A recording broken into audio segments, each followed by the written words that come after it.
Hello students, welcome back to my YouTube channel Hindi Shikshalaya. कैसे हैं आप सब? आशा करती हूँ आप सभी स्वस्थ होंगे, मस्त होंगे और पढ़ रहे होंगे। आज की इस वीडियो में मैं लेकर आई हूँ दिव्या उपन्यास का सारांश, जो कि बीए 4th सेमेस्टर के बच्चों के सिलेबस में लगा हुआ है और यह उपन्यास यशपाल द्वारा लिखा गया उपन्यास है। यह उपन्यास बौद्ध काल की पृष्ठभूमि में लिखा गया है। इस उपन्यास में शोषित नारी की कहानी है। इसका प्रकाशन 25 अप्रैल 2004 ईस्वी को लोक भारती प्रकाशन से हुआ। दिव्या यशपाल के श्रेष्ठ उपन्यासों में से एक है। इस उपन्यास में युग युग की उस दलित पीड़ित नारी की करुण कथा है, जो अनेकानेक संघर्षों से गुजरती हुई अपना स्वस्थ मार्ग पहचान लेती है। दिव्या उपन्यास अमिता की भांति ऐतिहासिक उपन्यास है। यशपाल जी का दिव्या एक काल्पनिक ऐतिहासिक उपन्यास है। उन्होंने इसे मार्क्सवादी दृष्टिकोण से लिखा है। इस उपन्यास की नायिका दिव्या अनेक प्रकार के संघर्ष झेलती है। यह एक रोमांस विरोधी उपन्यास है। यशपाल जी की दिव्या भगवती चरण वर्मा की लिखी चित्रलेखा से इस मामले में अलग है कि जहाँ चित्रलेखा को परिस्थितियों के कारण जीवन में कोई राह नहीं सूझती, वहीं दिव्या की राह की खोज है। अमिता यशपाल जी का दूसरा ऐतिहासिक उपन्यास है, किंतु इसमें वह ऊंचाई नहीं है जो अमिता में है। दिव्या उपन्यास के प्रमुख पात्र हैं दिव्या, पृथुसेन, मारीश, रुद्रधीर, धर्मस्थदेव शर्मा, चक्रधर, रत्नगर्भा, सीरो, प्रेस्थ और मल्लिका। तो आइए आगे इसकी कथावस्तु देख लेते हैं। दिव्या उपन्यास यशपाल का ऐतिहासिक सांस्कृतिक उपन्यास है। भद्र गणराज्य की राजधानी सागल में प्रतिवर्ष मधुपर्व का उत्सव धूमधाम से मनाया जाता है। कला की अधिष्ठात्री राजनर्तकी देवी मल्लिका की युवा पुत्री रुचिरा की मृत्यु के बाद उसने 2 वर्षों से किसी भी कलोत्सव में भाग नहीं लिया था। दिव्या धर्मस्थदेव शर्मा की प्रपौत्री थी, जो पृथुसेन की प्रेमिका एवं उपन्यास की नायिका भी हैं। वह राजनर्तकी मल्लिका की प्रिय शिष्या भी हैं। पुत्री के वियोग में दुखी मल्लिका दिव्या को अपनी पुत्री की तरह मानती थी। उसके माता पिता का देहांत हो गया था, इसलिए वह पितामह धर्मस्थदेव शर्मा के संरक्षण में रहती थी।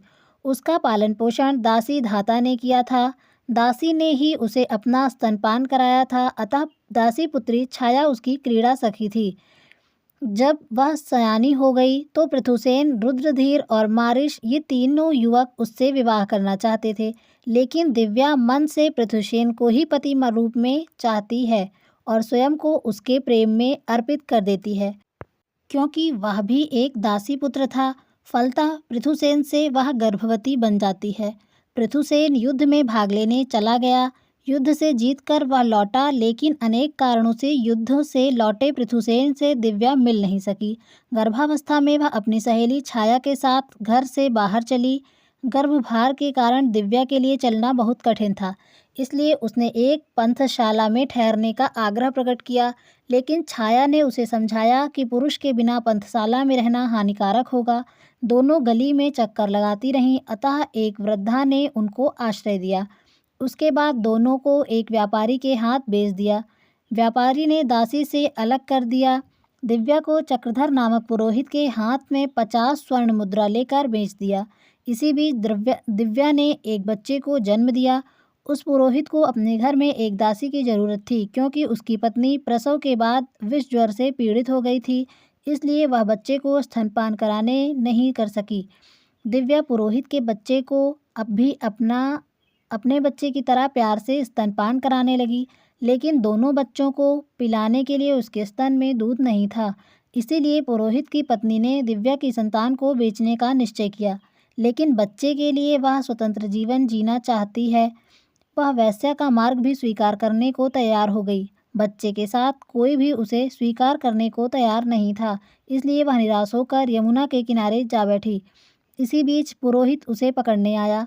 उसे देखकर वह बच्चे के साथ जमुना में कूद पड़ी। बच्चा डूब मरा।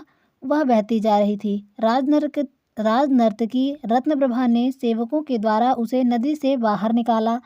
चक्रधर चिल्लाकर वहां आया, लेकिन रत्नप्रभा 50 स्वर्ण मुद्राएं पुरोहित को देकर उसे अपने घर ले गई। दिव्या का नृत्य देखकर रत्नप्रभा आश्चर्यचकित हो गई। उसने उसका नाम रख लिया अंशुमाला। रसिकगण उसके सौंदर्य और नृत्य पर आकर्षित हो गए। यहाँ रुद्रधीर के षड्यंत्र से पृथुसेन धन पदवी सब कुछ खोकर भिक्षु बन जाता है। एक दिन राजनर्तकी मल्लिका अंशुमाला के बारे में सुनकर उसे देखने के लिए अपनी शिष्या रत्नप्रभा के यहाँ आई। अंशुमाला को देखकर उसे मालूम हो गया कि वह दिव्या ही है। वह उसे अपने साथ राजधानी में ले आती है।